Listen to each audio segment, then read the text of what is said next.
Welcome to EPG Pathshala. I am Dr. Mrinmoy Pramanik. I teach comparative Indian language and literature at the University of Calcutta. Today we will discuss norms and culture in translation. This is a module from the course Translation Studies. The content of this course is written by Mr. Shiladitya Bhattacharya, GCI University, Mathura. Translation, in the words of various scholars, is a human action and thus an activity which involves both the human factor as well as the language. By human factor, we mean the political, social and gender based identity of the person. Moreover, her or his ethical or moral judgments are also intricately intertwined with the activity of translation itself. Often it is the moral position or choice that holds the strict code of professional ethics from determining the nature and dimension of the whole process alone.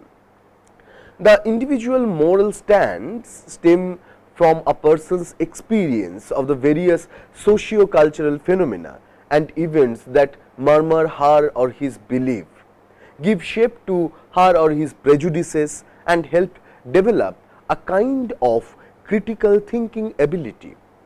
When individual bias and stereotyping of a culture happens on the part of the translator, the norms of translation come handy to save the day. Though culture and norms are two different domains where extensive research has been done, there are instances of conflicts between the two. We need to look at these both individually in connection with translation as well as in unison. In our discussion, we would refer to the language we are translating from as the source language, henceforth SL, and the language the text is translated into as target language, henceforth TL. Now, let us talk about the cultural issues or culture, the issues of culture which are involved in the work of translation. The term culture is tinged with many colors. Attempts have been made by scholars from all different quarters to give it an unique shape, yet it remains a slippery concept. Culture is defined from various angles in various fields of studies, be it anthropology, sociology, literature, ethnology, linguistics or economics. Culture has found its expressions in varied terms everywhere. The many shades of the term come from these uses only. We often say things like popular culture, high culture, mass culture, to and grade the particular human group's social acceptance accordingly. The famous anthropologist T.B. Taylor in 1974 defines culture as habits and capabilities of human beings, which begins from knowledge to laws, arts, etc. These things define the nature of a human society. This phenomena of culture is believed to have initiated 50,000 years ago among humans with the evolution of behavioral modernity. Some aspects like language and cooking among others are considered as cultural universal, whereas there are also peculiarities that separate a culture from other cultures. Or in other words, we can say that these peculiarities define cultural uniqueness of a particular speech community. It is amazing now the word culture from its Middle English sense of simply tilling the land could come so far. Semiotics considers culture as a very complex system of interactions among various social and linguistic system of signs and codes. Obviously, there are components of culture that can be studied and seen. These are like the rituals of folk culture of a particular community, the jewelry used by a community, cooking styles and food habits, etc. A hierarchy-oriented theory of culture distinguishes among high or elite culture, popular culture or mass culture and folk culture in order to state that there are social groups within a community which own the means of production, and then there are others who provide the labor for that production. Thus, a hierarchy is automatically produced in order to identify themselves as belonging to a particular class. The class based groups identify their own culture. This Marxist structuring of culture also suggests that culture is a special kind of capital, and those who have it defines the culture for the others. Althusser is one proponent of such a theory, though feminist and other schools of thought have criticized this outlook as an attempt to reduce differences and massive scale universalization. It is not a herd to world dominated by that the stratification based on cultural identity lurks at every corner of the human society. Be it an ideal that humans should thrive to achieve as proclaimed by the English romantic Matthew Arnold, or otherwise we confront culture through everyday practices, through language, food, clothing, literature and arts and other practices too. In economics, there is a common terms that gained is mileage since the wake of globalization of capitals in the 1990s. Consumer culture. In today's world dominated by corporate manipulation, we have coined a specific word, corporate culture, to define a set of urban rituals for those who follow them. Since a culture is so permeated in our lives and identity, it cannot be distanced away from any human activity or artful production. Before attaining the full-fledged sanction as a field of study, now called as translation studies, translation used to be a subset of linguistics and communicative studies. The point of focus in translation from the mid 1950 till the late 1970s was the question of linguistic equivalence. Linguistic equivalence stands for the word-to-word correspondence between the language, source language and the target language. However, the paradigm shift in this field came in about in the 1980s and later, which flourished during the 1990s as a distinguished field of academics. A quote from Martin Etty, 2011, would suffice to describe it. I quote, "Translation studies that gained recognition in the early 90s and is primarily associated with the work of Susan Bassnett, Andre Lefebvre and later Lawrence Venuti. While drawing on descriptive translation studies, especially the work of so-called manipulation school, and sharing in the target orientedness of polysystem theory and Gideon Toury's work on norms of translation, the cultural approach also reflects a more general shift in epistemological stance in the humanities and beyond, from positivism to relativity, from a belief in finding universal standards for phenomena to a belief that phenomena are influenced, if not determined, by the observer. Although primarily developed from the study of literature, the culture approach has been seen to cut across the literature versus non-literature divide, as it implicitly embraces all kinds of translation." Unquote. This methodological shift was brought around by positing critical questions to the earlier linguistic models.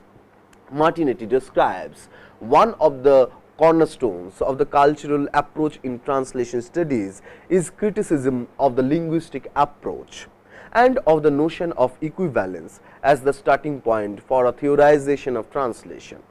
For Basnet and Lefebvre, translation is primarily contextual. It is a fact of history and a product of the target culture, and as such it cannot be explained through the mapping of linguistic correspondence between languages or judged with respect to universal standards of quality and accuracy. By shifting the focus from language to culture, it was possible to draw on important theoretical developments such as the Foucauldian notions of power and discourse, and use them to redefine the context and conditions of translation. In Basnet and Lefebvre's translation, History and Culture, various contributions demonstrate the cultural power of translation, whereby translators can deliberately manipulate the text to advance their own ideology or mimic dominant discourses to guarantee acceptance in the target culture. Translation is shown to be a powerful mode of cultural construction, a means by which new nations can establish their identity amongst neighboring countries, but also a way of constructing fictitious images of foreign authors, texts and entire culture.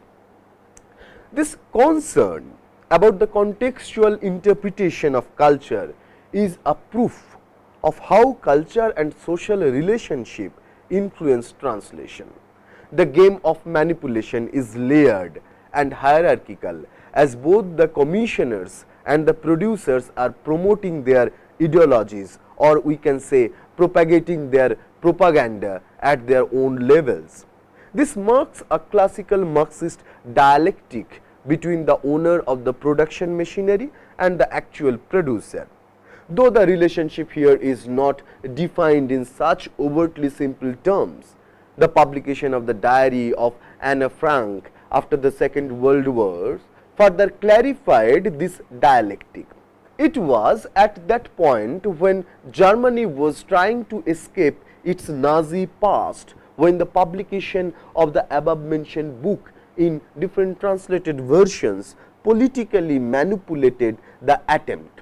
Hence, translation is a kind of rewriting too, and it is via this process of manipulation, translation as a process is a symbol of the constant power struggle. Now, let us talk about norms in translation. To talk about the role of norms in translation, it is perhaps Gideon Toury, an Israeli translation scholar, poetics expert whose name matters anyone. He put down his principles of norms in the book Descriptive Translation Studies and Beyond in 1995.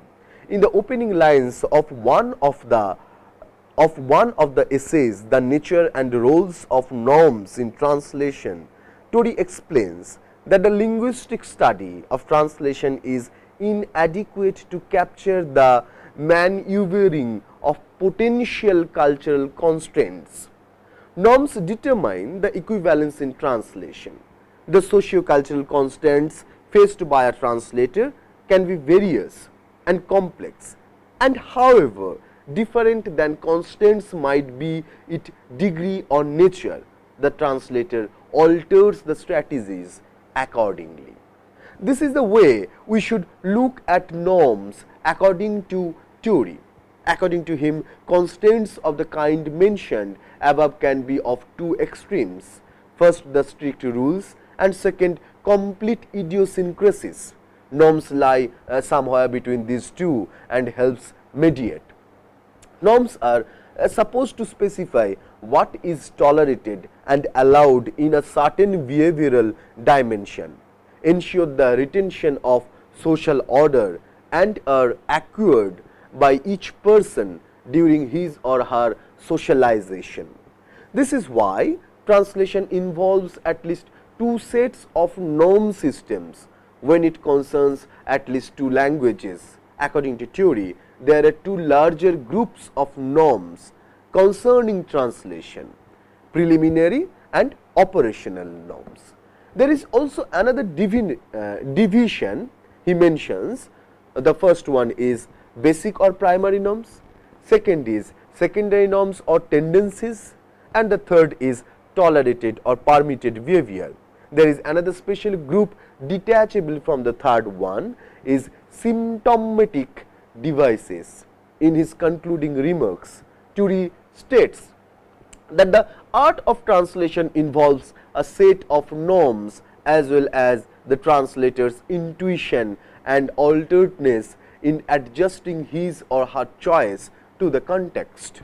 Martin discusses in detail about the three norms of understanding, fidelity, loyalty, and target language quality.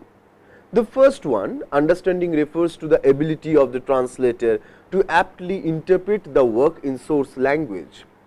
Only a trained person with adequate understanding of both the target language and source language can achieve this. Interpretation of a text requires grammatical competence, but not only grammatical competence would suffice.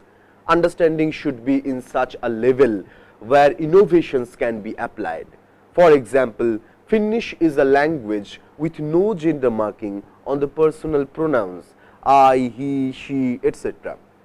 Translating an English text in English to Finnish would then require not only sound knowledge of both the languages, at the same time innovative abilities so that the translator could provide a close equivalent expression. Moreover, understanding also implies the understanding of literary styles, metaphors, and other similar frozen expressions. Frozen expressions are those that have a fixed meaning in a sentence, and generally metaphors and proverbs are such examples. Metaphors and symbols are hard to grasp unless the text is read more than twice. At times, such stylistic elements tend to reveal their identities during translation if at first they are taken literally. Finding a corresponding expression in target language to represent some allusion, stylistic element for comparison or similar from the source language, not a simple task. An all-round understanding of both the languages helps. The second norm is that of fidelity, which requires the translator to remain faithful to the original in the way that no wayward addition or omissions are done. Although the translation contracts often given some amount of freedom to the translator in the name of good translation, the strict norm is expected to be adhered. Sticking to the original means almost zero deviation from the select expression. Finding an ad hoc solution does not seem professional. There should always be a reason for creative deviations. For an example, the English verb run can have different connotations for different contexts, as one may find in these two sentences. She is running and she is running for the mayor. Now, suppose the target language is Bangla, a widely spoken Indian language which has an equivalent term for the verb run as in dourono or to run. The third one mentioned in this paper is that of accuracy in the target language that can only be achieved with a proper learning of the target language. To learn language, there are four important parameters: reading, listening, writing, and obviously speaking. Keeping the grammar correct is an important requirement, as the grammar of the target language and the source language might vary considerably. For example, English passives can't be easily translated into Finnish. The English adverbs often do not find equivalent adverbs in Finnish, and then there is the genderless personal pronouns in Finnish to maintain a good quality text in target language. Deviation from the norm of absolute fidelity then can be accepted. Now, let us conclude our discussion. The above discussion was centered around the definition and recognition of culture as an integral part of translation. The process of translation cannot be looked at monolithically. Cultural dimensions are always manipulating the process, while the individual translator is also involved in the process of manipulation and propagation of his or her own theory into translation. Be it manipulation theory or the feminist school, the Scopus theory or the descriptive school of theory, it is clear that the dialectics of the producer versus the commissioning class stands true. Norms are regulations to follow, and those might relate to professional codes of ethics, socio-cultural rules and behavioral in nature. Whatever the nature of the norm is, be it imposed by the cultural constants or professional, there must a balance, and so the translator has to be given some amount of freedom to judge and exercise. But there cannot be absolute liberty, because otherwise the whole process might get affected by the idiosyncrasy of the translating individual. The cultural norms are to be abided, but with some relaxations. Now, let us summarize our whole discussion. In this module, we have discussed the culture and the norms which are involved in the work of translation. Translation necessarily is an cultural act, and when we use the word culture, we came to know that culture has multiple meanings, multiple connotations, and culture and its significance vary from one context to another. So, when we are talking about translation and the issues of culture, we have to keep all these things in mind, that each translated text has involved a particular system, a particular definition of culture within it. And when we talk about norms, norms are very common. Norms are very much necessary to translate something from one language to another, from one science system to another. It does not always happen that consciously we are accepting some norms or using some norms as a strategy for translating, but norms are coming by default from the positionality of a translator. So, norms are actually the instructions what shape and reshape the work of translation, and because of norms translation differs. When we get translation of a particular source text, I mean multiple translation, when we get multiple translations of a particular source text, we can find lot of differences among those translated texts, though the source text is same, and it happens because of the norms, because of the every individual is led by a particular system of norms, and it is reflected, I mean this system of norms is reflected into their work of translation. And this is how culture and norms actually shape the system of translation, not only a particular text, but whole system of translation. And we have discussed all these issues in detail in this module. Thank you.